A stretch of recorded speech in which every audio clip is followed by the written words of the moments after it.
Sir ఈ surrendered Maoist దగ్గర మీరు మీ ఆపరేషనల్ కేపబిలిటీస్ పెంచుకోవడానికి వాళ్ళను వాడుకుంటున్నారు అని, అంటే వాళ్ళ దగ్గర మీరు ట్రైనింగ్ తీసుకుంటున్నారు ఐఈడి డిటెక్షన్ లో కానీ, తప్పేం లేదు కానీ by way of confirmation I'm asking you.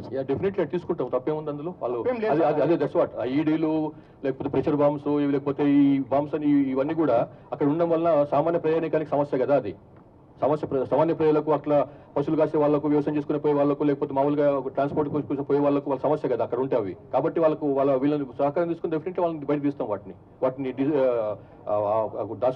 దాచిపెట్టిన కూడా, లేకపోతే ప్లాన్ చేసిన కూడా బయట తీస్తాం. సార్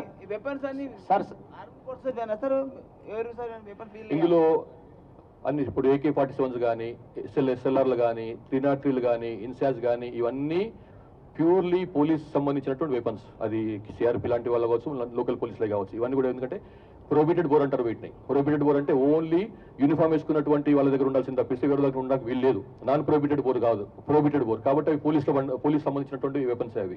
సార్ ధనరాజ్ సార్, ఇక్కడ ఇప్పటి వరకు సార్ లొంగిపోయిన మావోయిస్టులు అందరికి కూడా ఎంత అమౌంట్ ఇచ్చారు సార్ ఇప్పటి వరకు? ఇప్పుడు ఆ లెక్క మా దగ్గర ఇప్పుడు నా లెక్క లేదు, నా దగ్గర లెక్క పెట్టి మనకి ఇస్తా, తర్వాత మీకు ఇస్తా.